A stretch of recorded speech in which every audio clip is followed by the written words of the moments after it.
What is up, guys? Welcome back to my channel. Today I have a super fun one for you. I'm going to give you some summer reading recommendations. There's some really good books out there that I feel like nobody is really recommending, hence the word unconventional in the title. And I want you guys to know about them because I feel like they deserve to be read. So without further ado, let's jump right into it. Number one, although these are technically in no particular order, is Mary Jane by Jessica Anya Blau. So this is a coming-of-age novel set in the 1970s in Baltimore. It's sort of described as Almost Famous meets Daisy Jones and the Six, both of which I'm obsessed with. So you've got a 14-year-old girl named Mary Jane, you guessed it, and she's growing up in a very straight-laced family. Her parents are pretty strict, and one summer she starts babysitting for another family in the neighborhood, and come to find out they are sort of hiding a rock star amongst them.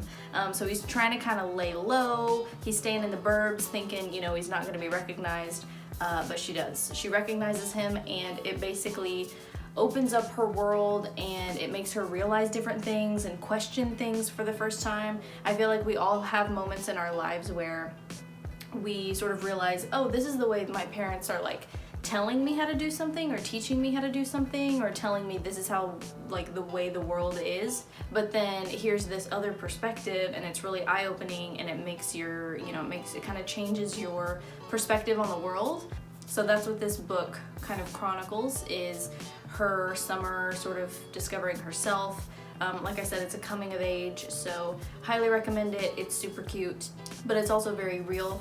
And I feel like even though you have a protagonist who's only 14, she's sort of learning about you know, drugs, sex, and rock and roll for the first time from the stories that this guy's telling. And so yes, I thought it was it's still pretty cute and lighthearted, but it deals with some pretty heavy like family issues and addiction issues, so definitely check that one out. The next one is one I own, and that is The Pisces by Melissa Broder. If you have read Melissa Broder before, you're gonna know exactly what to expect with this. It is very unique and very different. I'm pretty obsessed with it. Basically, she starts a relationship with a merman. And yeah, and that's kind of all you need to know. I feel like if that doesn't hook you, then I'm not really sure what will. So it follows Lucy, she's the main character, and she's house sitting on Venice Beach for her sister while her sister is away. And she goes out to the shore one night, and up on the rocks comes swimming a man. But he's only half in the water, so she can't really tell what he is. But yes, he does turn out to be a merman. I'm not spoiling anything, it literally says it in the blurb. It's kind of risque if you're not really used to reading weird romances. I'm not even sure if you would, I guess you would call it a romance. It's very, I don't want to say vulgar, but definitely erotic for sure. I feel like it's not the cutesy romances that we're all sort of expected to read on the beach. This one's kind of a little bit left of center, but I highly recommend. The next recommendation is Swamplandia by Karen Russell. So Karen Russell's kind of known for her short stories, which are amazing. This one is a novel, it's a standalone. It follows Ava. She is 12 years old, she lives in the Florida Everglades, and her family owns a alligator theme park, an alligator wrestling theme park. But her dad is actually missing. Her mom has recently passed away. She's got a brother and a sister, but they're also kind of not really in the picture. Her sister is like dating a ghost, and the brother is off working for like a rival theme park, so she's kind of left there on her own. They're not really doing shows anymore, and so she sets out to kind of save the theme park. In order to do that, she feels like she needs to go to the underworld, which is a part of the swamp that they live on that's not really explored. I feel like this one is a little bit deceiving because you might think it's going to be lighthearted based off of the theme park setting, but it actually gets pretty intense. There are some creepy antagonists who come into play, so it's a lot darker than what it seems. Again, I feel like it's kind of unconventional for a beach read, but very entertaining nonetheless. The next recommendation is Find Me by Andre Aciman. So this is a sequel to Call Me By Your Name, and it actually follows Elio's father, Samuel. So he's traveling from Florence to Rome, I believe, to visit Elio, who's become like a famous pianist. And on his travels, he bumps into a woman on the train. I feel like it's very similar in concept to Before Sunrise, the film with Ethan Hawke and Julie Delpy. If you guys have never seen that film, it's beautiful. It's from the 90s. I think it came out in like 94. And basically they bump into each other on a train and then like talk all night and fall in love. It's very cute romance. I'm not a big fan of romances, to be honest, whether it's a book or a film, but I'm pretty obsessed with that movie. And it's actually a trilogy, so there's 2 more that come after it. Anyway, Elio's father, Samuel, is sort of experiencing something similar to that, and so you get another love story, but this time it's following his father as the protagonist instead of Elio. You sort of see a little bit into Elio and Oliver's relationship, but as it's progressed, because I want to say, I could be wrong, but I want to say this is like 10 years down the line or something like that, so you also get a little peek at what's happening between them. Which obviously every reader wants to know after reading Call Me By Your Name, so yes, highly recommend that. Next recommendation is The Southern Book Club's Guide to Slaying Vampires by Grady Hendrix. I have mentioned Grady Hendrix on my channel before. He is phenomenal. He's one of my favorites. He's pretty much the only horror writer who I read because his stuff is, it's not too gruesome, it's pretty fun. It's kind of lighthearted, it's very campy, and it's supposed to be, and he does it really, really well. One of his books, My Best Friend's Exorcism, is actually gonna be a movie at some point, like next year, I think. I'm so pumped for that, so pumped for that. Anyway, The Southern Book Club's Guide to Slaying Vampires is a sort of sequel. He says he said it, I think, like in the beginning of the book, but it's like set in the same town, like it's set in the same suburb or whatever.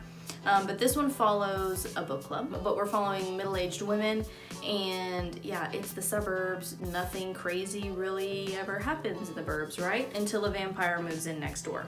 So we have the main character, but she, kind of has to convince everybody, like, he's a predator, this is what's, he's moved in. Like, I mean, how do you convince normal people that, a vampire has moved into town? It does get a little bit body horror-ish near the end, so if you're squeamish, you may have to kind of speed read through some of the scenes at the end, but for the most part, it is very fun.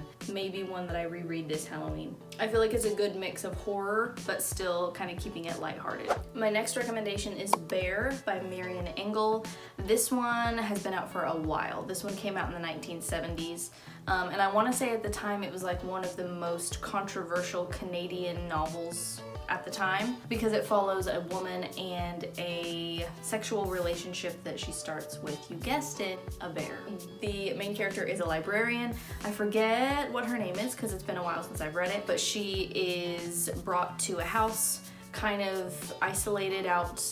It's like on an island, I think, or in the woods. A very wealthy sort of secretive colonel asks her to come out and inventory all of his books, which she does, and she's left there alone. And then she realizes he's keeping a bear sort of as a pet. Of course, a bear is a wild animal, but he seems very tame, and so she eventually kind of lets him out, and he kind of just does his thing and roams around, and she gets so comfortable with him that eventually she lets him into the house, and you can imagine what might happen based on the cover. It is not a book for children. It's definitely an adult book. I thought it was super weird and interesting and different and not like anything I'd ever read before. I really loved it. There are a couple of different covers that kind of give you the vibe, for sure.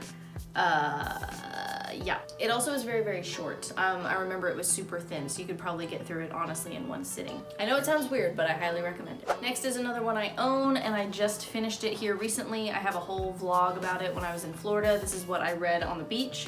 Our Wives Under the Sea by Julia Armfield.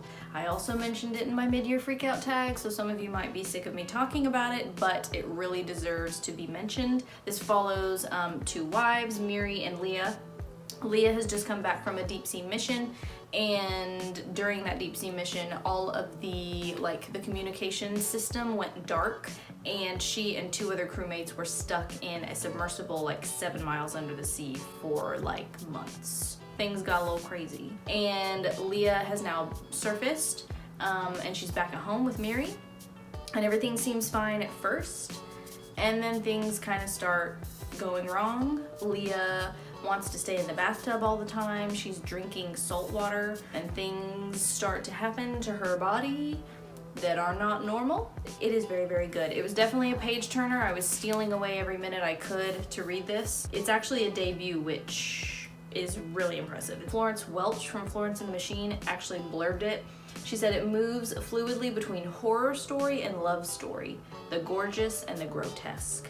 I feel like if you're a fan of Lovecraft, H.P. Lovecraft, not necessarily his writing style, but just the sort of overall themes and images of, like, you know, sort of creepy sea monsters, then you'll like this. Nothing is really explained in the end. Fair warning, if you're someone who likes your endings explained, this is not going to do that, but I still highly recommend it. My second to last recommendation is a graphic novel, and that is Paper Girls by Brian K. Vaughan. I want to say I mentioned this in my Stranger Things video, which if it's out, I will link it up in the cards. I think it is.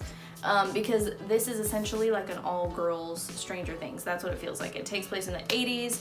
It starts out as like the morning after Halloween night, and aliens, alternate dimensions, the whole thing. So I'm not gonna say much more. I feel like it's one of those graphic novels, like so much of the, you know, the art really speaks for itself. I really liked seeing an all-girls cast. It reminded me a little bit of like Buffy. I love me some, you know, teenage girls kicking butt, taking charge, doing all that good stuff, instead of it just being the boys. So highly recommend that one.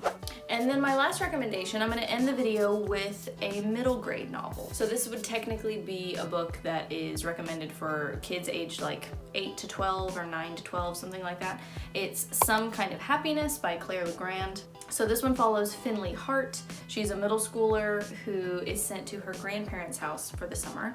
Grandparents who she's actually never met before. So she's got grandparents and cousins in this house. The reason why she's been sent there by her parents is because they're having some trouble with their marriage, and they just need a little time and a little space sort of away from her. And so she's sent there completely not knowing anybody, which, you know, right there is going to trigger some anxiety, but she actually already has some pretty intense anxiety that she's been dealing with. I love that this book like basically directly addresses anxiety, and this book tackles it pretty much head on. So it feels very timely because obviously that's something that a lot of young people are going through. So the story really kicks off when she discovers a wooded area, kind of like a forest basically, behind her grandparents' house.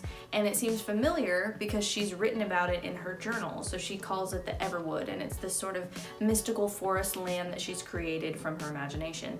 But it seems real. And all the characters that she's populated in her journal are there. But in order to save the forest, she has to face her anxiety head on. It touches a little bit on depression. I think she references them as her blue days. I don't know if she herself uses the word depression because she's so young. She's kind of struggling to process what she's feeling. Her cousins and her grandparents luckily are there to help any way that they can. So I thought it was really fun and magical and whimsical, and it's really refreshing every now and then as an adult to read something that's made for kids, because it reminds you of being a kid. So highly recommend that one as well. All right guys, that is everything. Those are the 9 that I recommend. A little bit unconventional, a little bit different. Hopefully you haven't heard of at least a couple of those, and you can add them to your TBR. So let me know if you read them, let me know what you think, and thanks for watching. I'll see you guys next time. Bye.